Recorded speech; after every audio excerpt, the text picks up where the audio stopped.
Hey guys, first and foremost, I would like to welcome you back to the YouTube channel. This is going to be a little bit of a different video than my normal content is. This video is going to discuss, and if you notice, I don't even have my flashy thing up in front anymore either.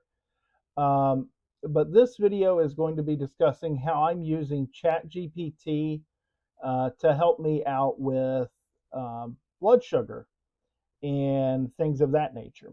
And I'm going to kind of go over everything I've done with it. This may be a little bit longer of a video. I will chop it up using Opus. I will chop it up into some short content videos to display on YouTube as shorts. But generally speaking, you're going to get the best bang for the buck if you stick around and you watch the whole thing. This is a little bit different. I have been using ChatGPT for a while now, which is saying a lot because I'm over 40. I'm closer to 50 than I am to 40, and it is saying a lot when you're using ChatGPT at my age to do some things with it. So first and foremost, I do want everyone out there to understand that it is a tool. It is not a doctor. ChatGPT technically cannot diagnose you, and it cannot prescribe you a treatment plan. Um, but if you go down the rabbit hole of what you want to do, ChatGPT is a great tool to help you do so. I have the Plus membership personally on ChatGPT. Um, I do a lot of different projects with it and things of that nature, but we're going to go ahead and I'm going to ask ChatGPT a couple basic things. I've been using it now for about 6 months, and we will see how much it knows about me.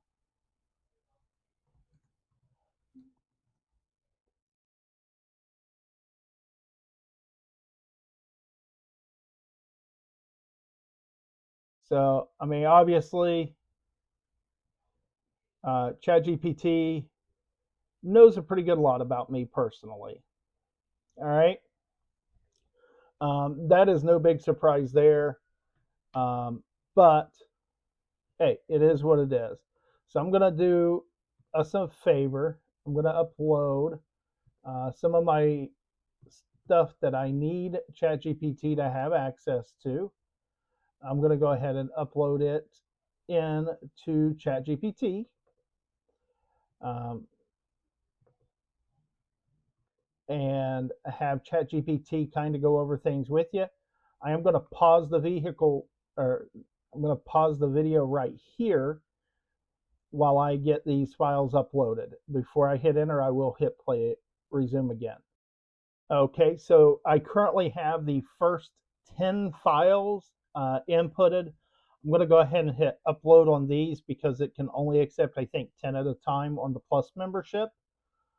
So I'm going to go ahead and give it my test results. It's going to spit out a bunch of information, and then I am going to finish uploading the rest of those. So I'm going to go ahead and pause right here while it thinks. Actually, I might let it read these documents before I go. That way you guys can see kind of um, how this is progressing to show you some things, okay? So it kind of is reading all of my results here from the various things that I've uploaded.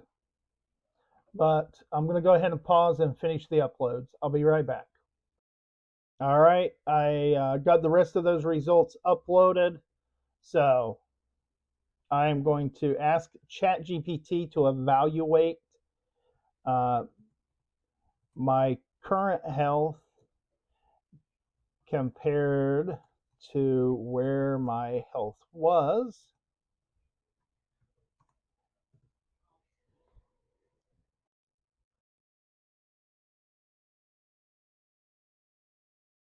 So, obviously it's got to read all the documents I uploaded. It was close to 20 total.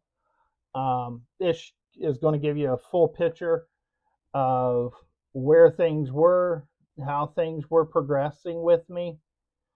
Um, so if we look back in 2021, I had an A1C of 6.3. In 2022, I had a huge jump to 9.1.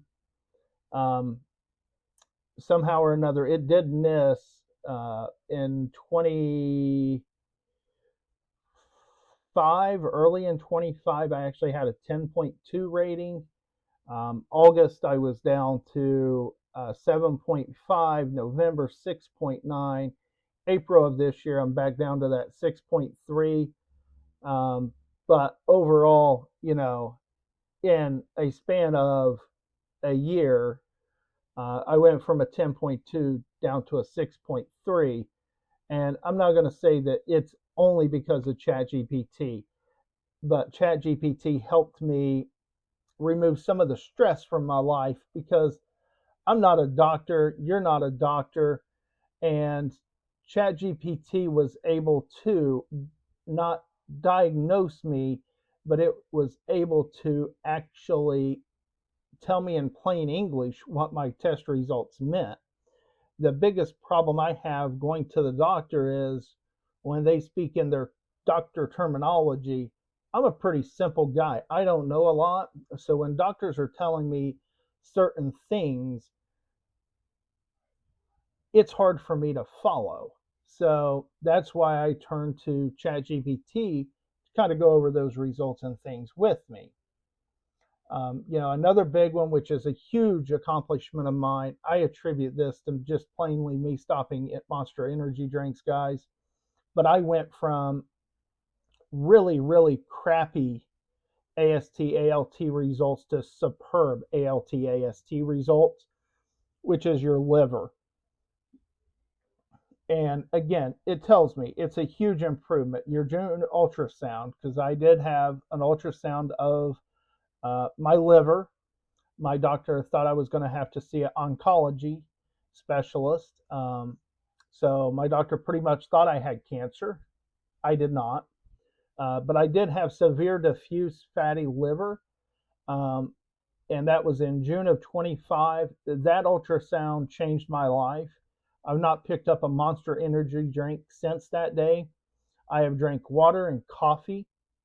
Um, and when you have a 6 to a 9 energy day habit and you go down to just water and coffee, it is a huge change. What I did not realize is that huge change of switching to water and coffee, I did not give up any energy level. I was basically creating my problem by building a toxic environment inside of myself by doing the energy drinks, and going to just water and coffee improved that. Liver inflammation improved, but fat accumulation in the liver is still substantial. Kidney function, again, for someone with years of diabetes, this matters a lot. You do not appear to have obvious diabetic kidney damage in these labs. That's a big win. Lipids, my triglycerides, if you look back in 21, I actually had elevated triglycerides. And at the time, I wasn't doing a lot of the things that I'm doing now. I mean, obviously, I'm consuming a lot more water. I'm consuming a little bit of coffee. I am taking some herbs that I buy in bulk, and I make teas and tinctures with them.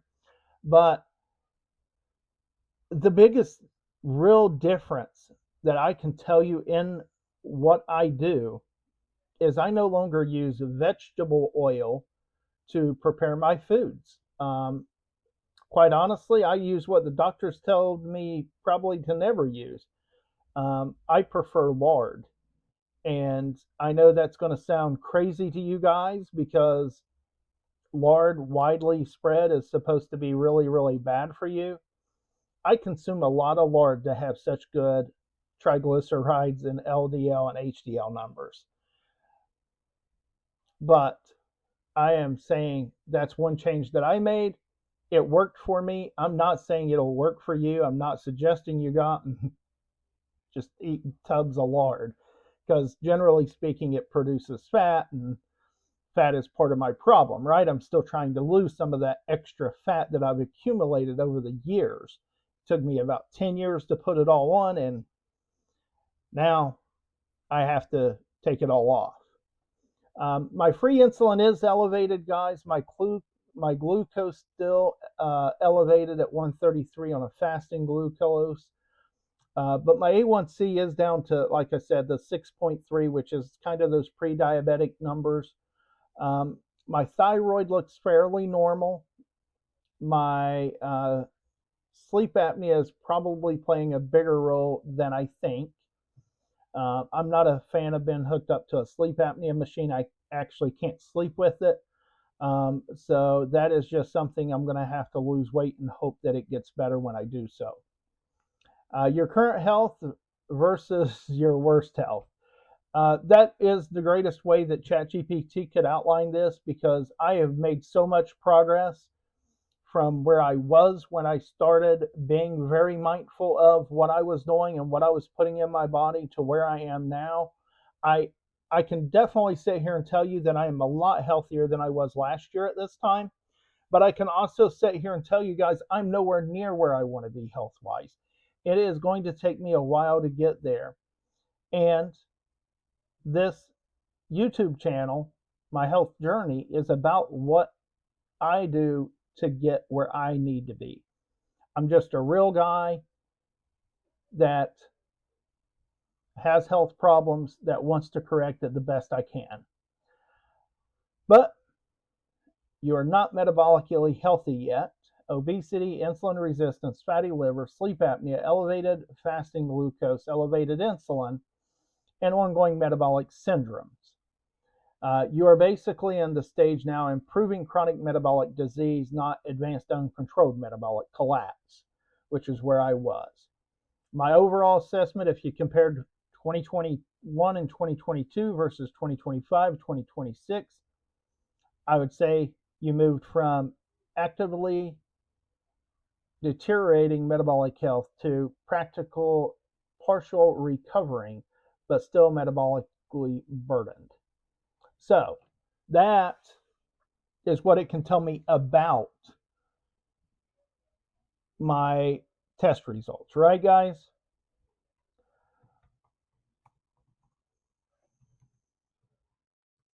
Now let's go ahead, and I'm going to feed it a couple prompts. I want you guys to see this. This is why I'm going to do it with you guys here on the station. If you could, though, and you're liking this content, give this a thumbs up. That way I know you like it. And if you could, down in the comment section for me, guys, go ahead and comment what you might look at ChatGPT and ask it in regards to your health. So I'm going to have it build me a diet plan based on all my test results. I don't like avocado. And forgive the spelling, guys. I'm horrible at spelling. Thank God ChatGPT understands that I'm horrible at spelling. All right, because if ChatGPT did not understand I was horrible at spelling, I would be in a world of hurt.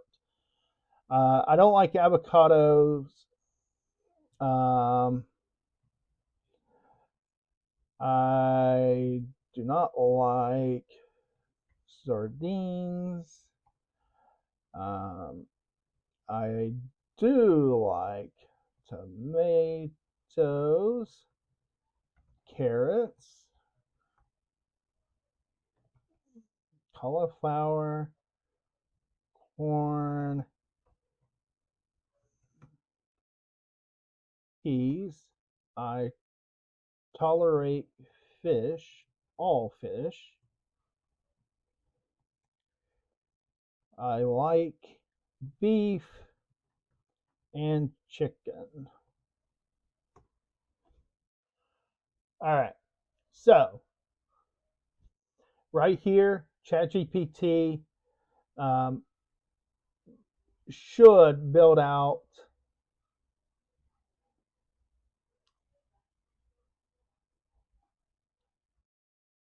a generalized kind of what I should eat, right?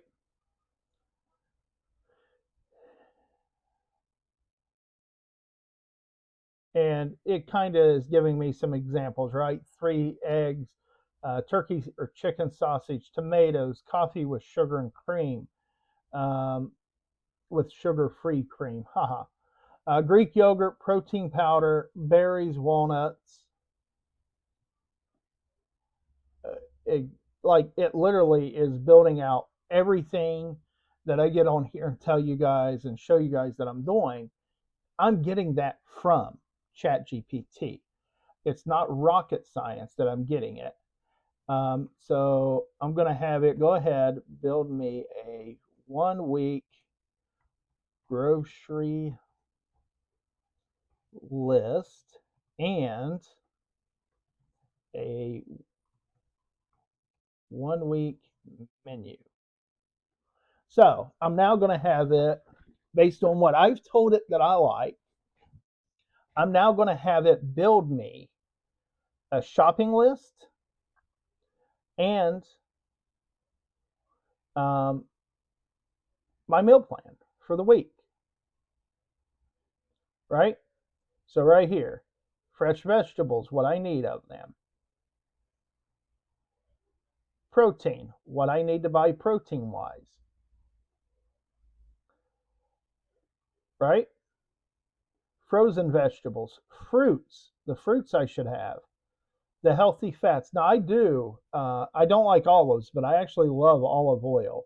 Brazil nuts is one of my favorite nuts, and walnuts. Now, a caution with Brazil nuts, guys, and I don't know if y'all pay really close attention. A serving size is only like 3 of those things. So if you do get Brazil nuts, and I love them, be mindful of portion sizes, okay? Carb sources, old-fashioned oats, brown rice, sweet potatoes, corn tortillas, and low-carb wraps. I hate low-carb wraps. I will tell you now, I probably won't eat low-carb wraps. I'd rather eat nothing than a low-carb wrap. Um, Coffee, unsweet tea, sparkling water, electrolyte packets, all of my seasonings, right? My 7-day menu, it printed it out, or not printed it, but it spit it out for me, right, guys?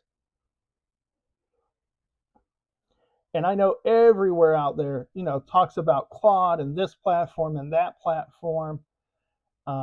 I have found a lot of the best stuff that I have discovered right here on ChatGPT.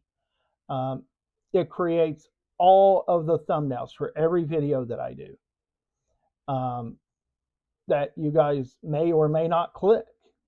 But ChatGPT has been a huge help on my A1C journey, my diabetic journey, my controlling my blood glucose journey. ChatGPT has helped me. Now, this is something else to consider.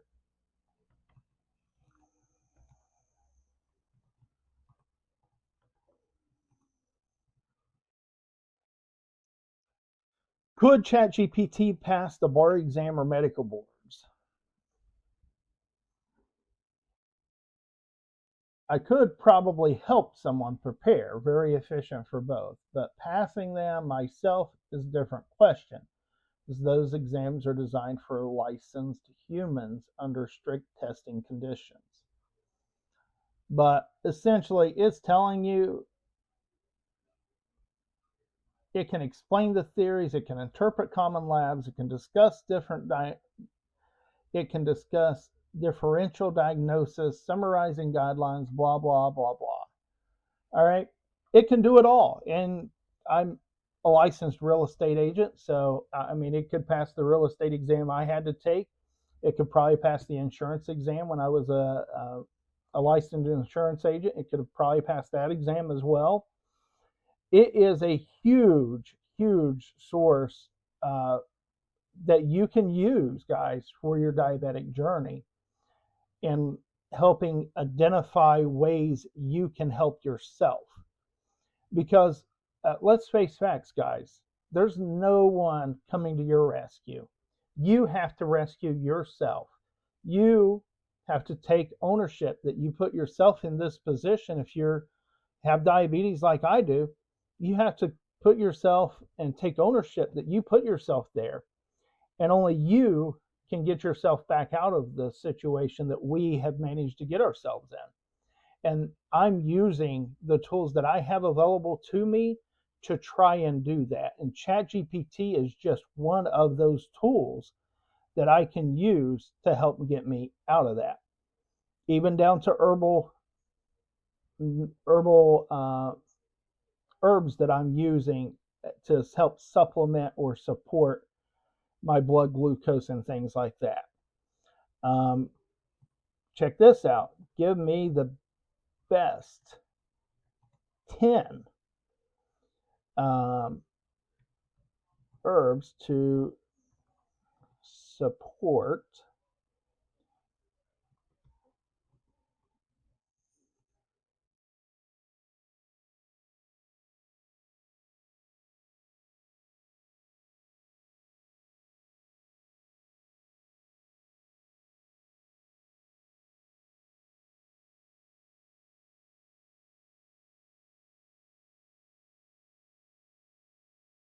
best 10 herbs to support blood sugar level for me.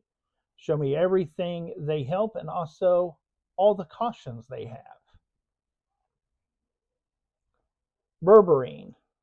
Now, berberine, oh, they list it as an herb.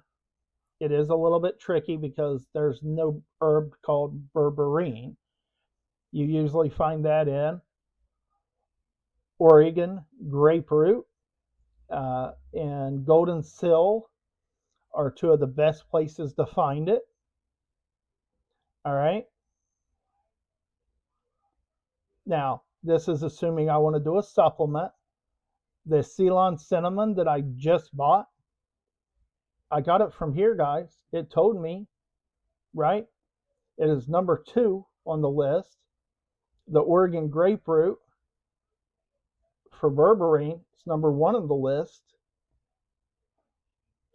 Milk thistle I did leave out because I found it very super hard to find. And I got to be honest, I just don't trust a lot of the supplements out there because they're not regulated to a high extent for me. And I don't want to go down the rabbit hole. I want raw herb in front of me that I'm doing something with to make it. So I steer free of all those stupid herb supplements that you can buy. That's just me. I'm sure there's some of those that are great products, guys. I'm not knocking them. I'm just saying, me personally, I steer clear of them. Fenugreek is, you get the seeds of it. That's another one that I have not tried yet, but I hear some great things about it. I can't even pronounce it. I'm not going to try. Dandelion root's one that I use. Bitter melon is one that I want, but I've not gotten a chance to get it yet. Much like the golden seal, it seems to be on the more expensive side. And when I'm just trying something out, I don't want to pay $300 or $400 to try it, guys. Now, if one of these companies want to send me a bunch of free herbs to try and see if it works, I'll more than gladly do it. The other one, which I love, is turmeric. It's in the pack that I got today in the mail, guys. Inflammation help, fatty liver help, insulin resistance help. It's a great herb. You can use it in a lot of cooking and things like that as well. That's a new one. I've actually never seen it suggest this one to me before, but I'll actually check it out probably after this video. Lemon balm is one that I actually currently use with dandelion root at night for a little tea before bed. Seems to help out a little bit. Since I did get my herbs in the mail today, I am going to make my nightly concoction a little bit different than I had been making it. But again, it's a great source to get information out of. Now, you have to feed it some information to get that information out, right, guys? But ultimately, it beats the alternative of just sitting there and doing nothing and your blood sugar just constantly out of control, right? Top 5 tips.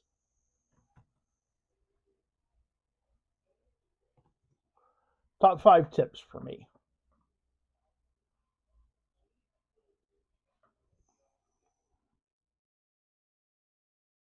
There you go. Lose 25 to 40 pounds. Treat sleep like a medical intervention. I know I need a little bit better sleep. I still am doing my nightly routine. I'm still getting, 6 to 8 hours, but I would really love to get up and be at that 8 to 8.5 hour a night, every night sleep. Walk after meals, guys. This is one suggestion. Everyone tells you this. I can tell you it's 50-50 if it works for me. 50% of the time it does, 50% of the time it doesn't. But I can tell you this, I would rather it work 50% of the time than none of the time. And if I don't get out and walk, it'll work 0 amount of the time. So even if it only works 1 day out of 5 for you, that 1 day is still an improvement. Keep at it. It will get better. Stop liquid sugar completely. That's a huge one. I only have one problem. I don't do sugar-free creamer. And it's not because I don't like the taste of it. It's because when I compare the sugar-free creamer and the ingredients in it to the sugared creamer and the ingredients in it, there's not much difference other than sugar, guys. And whereas, yes, blood sugar is a contributing factor, I also just don't trust that whatever other crap they put in that sugar-free creamer. I just don't trust it. Energy drinks, I stopped. I stopped sodas. I never drank juice much. Sweet coffees, like I said, I do use sugared creamer in my coffee, um, but it is what it is. I find it funny that it says liquid sugar is probably worse things for me than potatoes, corn, and occasional rice. I had rice yesterday, guys. I rebounded really, really super quick. I want to say within about 10 minutes of me eating the rice, my blood sugar had went completely down on its own. Ideally, keep your eating window tight. I will tell you that I do a 2 meal a day right now is all I'm eating. And my window for eating is 2 to 6. I give myself 4 hours to eat my 2 meals in. I don't eat outside of that. I am seeing some weight loss doing it that way, um, by keeping that tight window and being sure that I don't overdo on the carbs when I do that. Bonus biggest thing for your labs tell me, um, your body still appears very metabolically responsive. That's important. Your labs do not look like end stage diabetes or kidney collapse or irreversible metabolic failure. All right. But again, guys, I will ask you, if you've not subscribed yet, guys, hit the subscribe button. Give this video a thumbs up. This video is how ChatGPT is helping me on my diabetic journey. Till next time, guys, I am Ben Bailey, and I will see you next time.